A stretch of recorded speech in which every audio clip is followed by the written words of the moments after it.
एका हॉटेलच्या किचनमध्ये भांडी घासणाऱ्या एका मुलाला कचरा कुंडीत हिऱ्यांनी भरलेली एक बॅग सापडली. त्याच्या सोबत्यांनी त्याला ती बॅग स्वतःकडेच ठेवून घेण्यास सांगितले, पण तो मुलगा प्रामाणिक होता. तो ती बॅग घेऊन थेट पोलीस ठाण्यात पोहोचला. पोलीस ठाण्यात त्या बॅगेचा मालक आधीच हजर होता, जो शहरातील एक मोठा ज्वेलर होता. ज्वेलरने मुलाला बक्षीस देऊ केले, पण त्याने नकार दिला. जेव्हा ज्वेलरने त्या मुलाचे ओळखपत्र पाहिले, तेव्हा तो त्याच्या पाया पडला, कारण तो मुलगा त्याच्या मृत बिझनेसमॅन पार्टनरचा मुलगा होता, ज्याचा सर्व हिस्सा त्या ज्वेलरने एकेकाळी हडपला होता. आज शहराच्या झगमगत्या प्रकाशात आणि उंच इमारतीच्या सावलीत असेही एक जग वसलेले होते, जिथे सूर्याची किरणेही जेमतेम पोहोचत असत. तिथे राहणाऱ्या लोकांसाठी आयुष्य म्हणजे केवळ श्वास घेणे नसून दररोज मरण्या जगण्याची एक सतत चालणारी यातना होती. त्याच शहरातील एक अत्यंत प्रसिद्ध आणि महागड्या हॉटेलच्या स्वयंपाकघराच्या मागील बाजूस, जिथे काळा धूर आणि उरलेल्या अन्नाचा दुर्गंध पसरलेला होता, तिथे रवी नावाचा एक तरुण आपल्या नशिबाच्या रेषा, भांडी घासण्याचा साबण आणि लोखंडी जाळीने घासून स्वच्छ करण्याचा अयशस्वी प्रयत्न करत होता. रवीचे वय फार जास्त नव्हते, पण त्याच्या चेहऱ्यावर वेळेआधीच आलेल्या सुरकुत्या आणि डोळ्याखालील काळी वर्तुळे साक्ष देत होती की त्याने आयुष्यातील ते सर्व अत्याचार सोसले होते, जे दगडालाही मेणासारखे वितळून टाकतात. तो रोज सूर्य उगवण्यापूर्वी त्या अरुंद आणि गुदमरणाऱ्या स्वयंपाकघरात शिरत असे आणि रात्री उशिरा, जेव्हा संपूर्ण शहर झोपलेले असायचे, तेव्हा आपल्या थकलेल्या पायांनी आणि सुजलेल्या हातांनी तिथून बाहेर पडत असे. त्याचे हात, जे कधीतरी लेखणी आणि पुस्तक पकडण्यासाठी बनले होते, ते आता दिवसभर तेलकट भांडी आणि गरम पाण्यात बुडून राहिल्यामुळे कडक झाले होते. त्या हातावर खोल जखमा आणि ओरखाडे होते, ज्यातून रक्त पाझरत असे आणि साबणाचे पाणी त्या जखमांवर मिठासारखे टोचत असे. पण रवीला त्या जळजळीची पर्वा नव्हती, कारण त्याच्या मनात नेहमी घरात बसलेला त्याच्या वृद्ध आणि आजारी आईचा चेहरा असायचा. तिला दमा होता आणि खोकल्याच्या त्रासात ती त्याची वाट पाहत असे.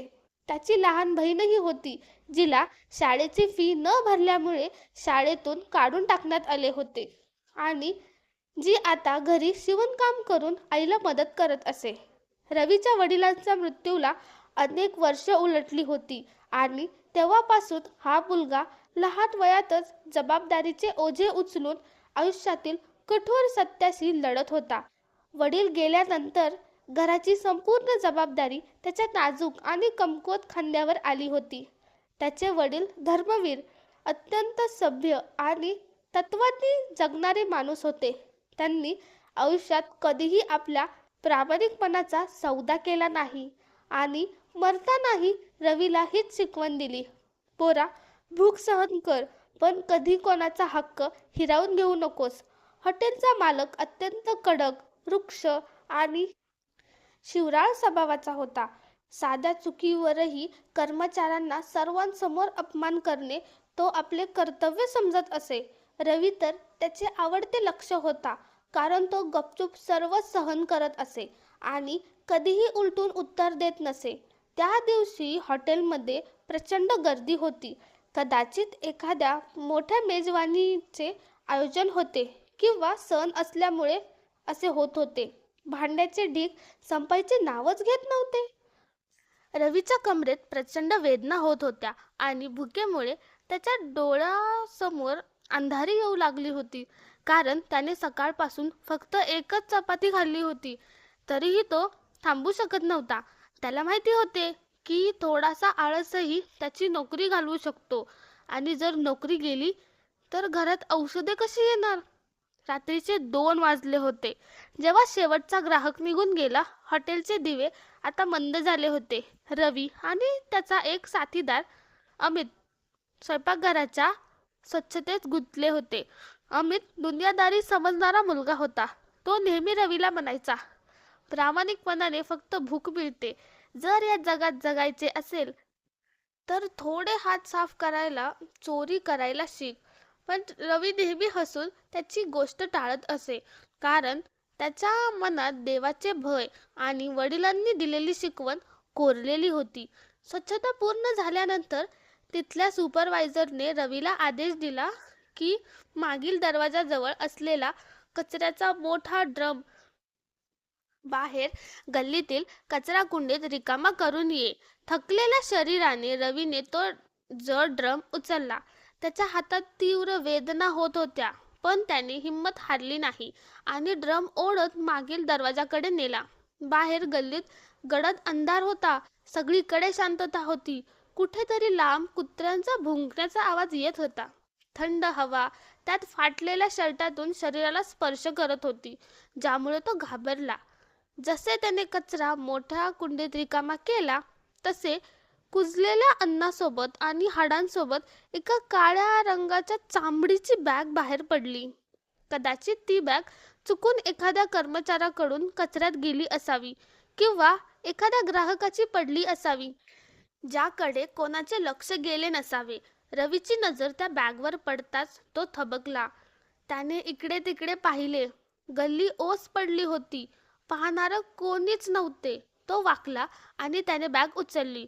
बॅग बरीच जड होती. त्याचे हृदय धडधडू लागले. या बॅगेत नक्की काय असेल? बॅगेची बनावट सांगत होती की एखाद्या श्रीमंत माणसाची असावी. थरथरत्या हातांनी जेव्हा त्याने बॅगेची झिप उघडली, तेव्हा आतून येणाऱ्या निळ्या आणि पांढऱ्या प्रकाशाने त्याचे डोळे दिपले.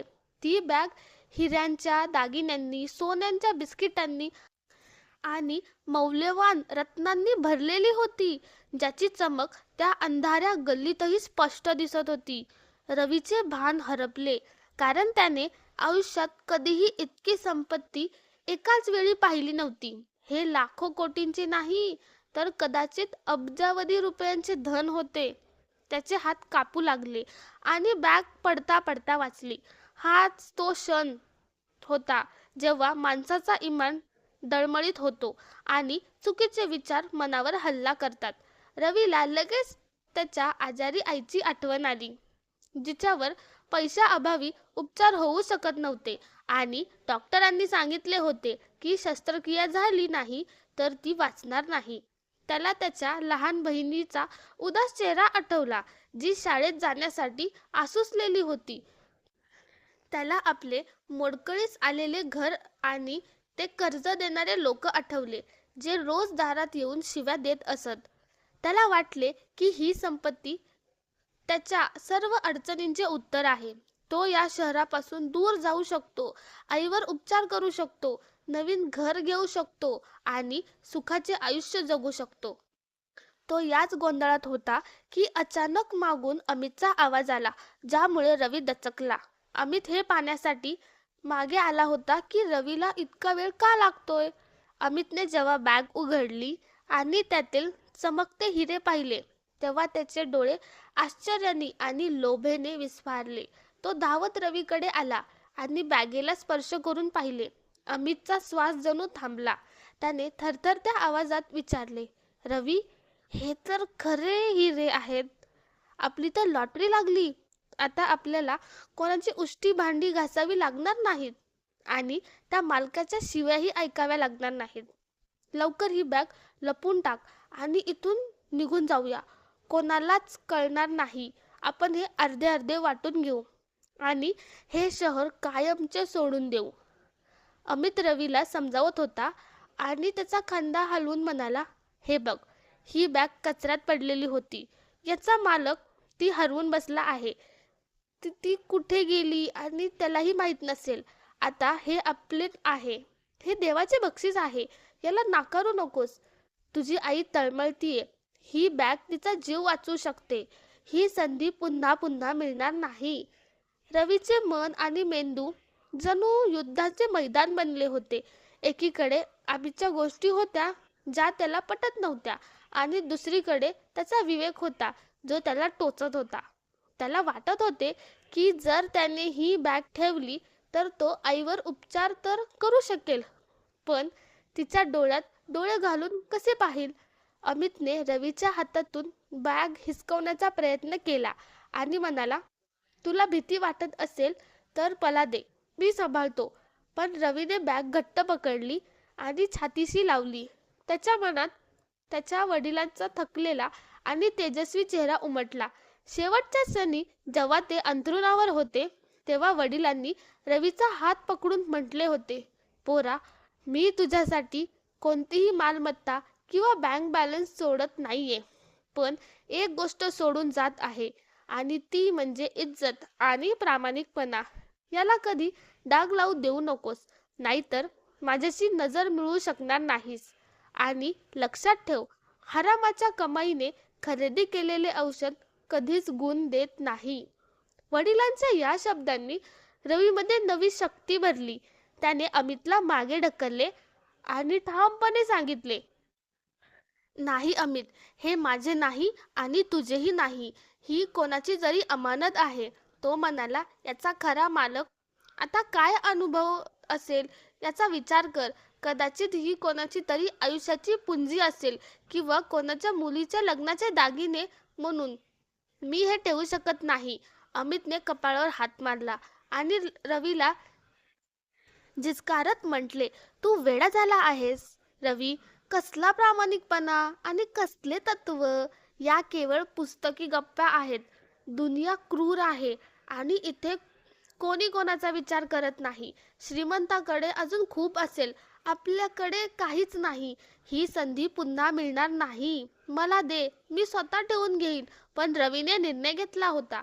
त्याने बॅग स्वतःजवळ घट्ट पकडली आणि म्हणाला, मी ही बॅग पोलीस ठाण्यात घेऊन जात आहे, जेणेकरून ती खऱ्या मालकापर्यंत पोहोचू शकेल. अमितने त्याला रोखण्याचा खूप प्रयत्न केला.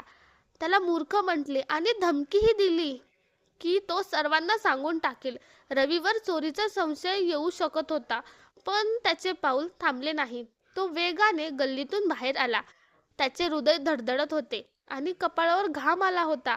त्याला भीती वाटत होती की पोलीस त्याच्यावरच चोरीचा आळ तर लावणार नाहीत ना, कारण गरिबाचे ऐकून घेणारे कुणी नसते. तरीही त्याचा देवावर विश्वास होता.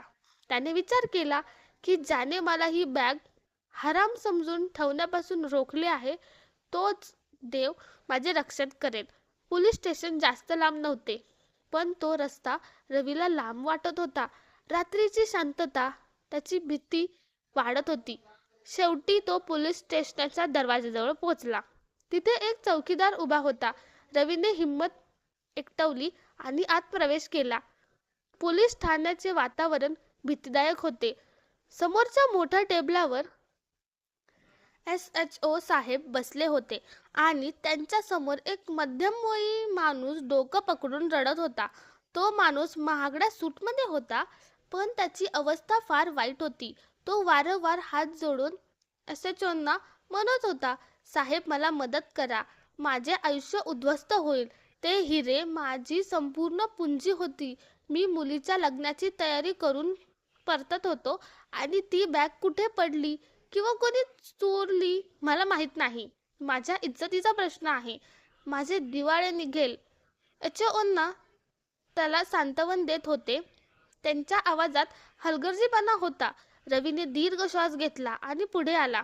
त्याची तुटलेली चप्पल पाहून SHO ओरडले, ए मुला, इथे काय काम आहे? भीक मागायची असेल तर बाहेर जा. इथे साहेब बसले आहेत. पळून जा, नाहीतर कोठडीत टाकेन. रवीने काहीच उत्तर दिले नाही. त्याने शांतपणे टेबल जवळ जाऊन आपल्या जुन्या शर्ट घालून ती चामड्याची बॅग काढली आणि SHO व त्या शेठजीच्या समोर ठेवली. बॅग पाहताच शेठ धनीलाल यांचे डोळे आश्चर्याने विस्फारले. त्यांनी झडप घालून बॅग उघडली. हिरे चमकत होते. धनीलाल ओरडले, मिळाले, माझे हिरे मला मिळाले. देवा, तुझे आभार. SHO देखील थक्क झाले की हा मळालेला अशक्त मुलगा स्वतःहून ही बॅग घेऊन आला आहे. शेठ धनीलाल यांनी रवीला मिठी मारली आणि विचारले, बेटा, तू कोण आहेस? तू माणूस नाही, देवदूत आहेस. आजच्या काळात जेव्हा सख्खा भाऊ भावाचा गळा कापतो, तिथे तू इतकी मोठी संपत्ती परत केलीस. तुला माहित आहे का की हे कोटीचे हिरे आहेत. तू श्रीमंत होऊ शकला असतास, पण तू तसे केले नाहीस. रवीने मान खाली घालून सांगितले. शेठ साहेब, मी एक गरीब मजूर आहे. मी हॉटेलमध्ये भांडी घासतो, पण मी चोर नाही. हे माझे नव्हते आणि जे माझे नाही त्यावर माझा हक्क नाही. माझ्या वडिलांनी शिकवले होते की अमानित बेईमानी करू नकोस. शेठ धनीलाल रवीच्या बोलण्याने प्रभावित झाले. त्यांनी बॅगेतून काही रोकड काढली आणि रवीकडे देत म्हटले, हे तुझे बक्षीस आहे, हे ठेव. यातून तू तुझे आयुष्य सावरू शकतोस. पण रवीने नकार दिला. तो म्हणाला, मला बक्षीस नकोय. मी माझ्या प्रामाणिकपणाची किंमत लावू शकत नाही. जर मी हे पैशासाठी केले असते तर तुमच्याशी सौदा केला असता. मला फक्त तुमचे आशीर्वाद हवेत. धनीलाल थक्क झाले. त्यांनी विचारले, बेटा, मला तुझ्याबद्दल जाणून घ्यायचे आहे. तुझे नाव काय? तुझे आई वडील कोण आहेत? तुझे ओळखपत्र दाखव. मला तुला नोकरी द्यायची आहे.